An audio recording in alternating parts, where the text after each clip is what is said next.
Ramalakshmi blue colour sari కట్టుకొని బయటికి రాగానే శౌర్య రామలక్ష్మిని చూసి ఫిదా అయిపోతాడు.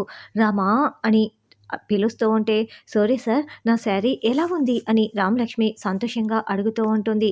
నువ్వు కట్టుకున్నావు కదా చీరకే అందమొచ్చింది రామా అని శౌర్య రామలక్ష్మిని చూసి మురిసిపోతూ బుగ్గగిల్లుతూ ఉంటాడు. సారీ సార్ త్వరగా మీరు కూడా వెళ్ళి రెడీ అయ్యి రండి సార్ మనం బయటికి వెళ్ళాలి కదా అని రామలక్ష్మి అంటుంది.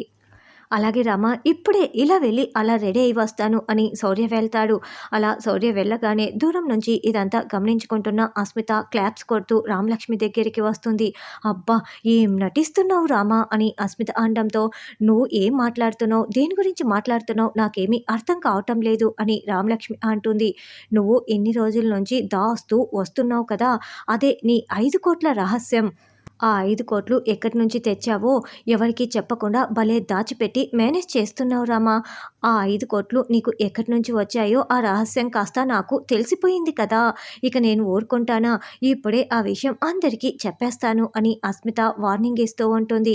5 కోట్లు ఎక్కడి నుంచి వచ్చాయో ఈ అస్మితకి తెలిసిపోయిందా, ఎలా తెలిసిపోయింది, అయ్యో ఇప్పుడు ఏం చేయాలి అని రామలక్ష్మి టెన్షన్ పడుతూ ఉంటుంది. చూడు నీ 5 కోట్ల రహస్యం నేను బయట పెట్టగానే నీకు ఈ ఇంట్లో స్థానం కూడా ఉండదు.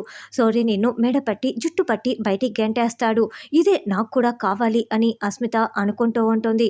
ఇక పద్మ పెళ్లి రోజు సందర్భంగా చిన్న పార్టీ ఉండటంతో శౌర్య రామలక్ష్మి ఇద్దరూ కూడా ఆద్య వాళ్ళ ఇంటికి వెళ్తారు.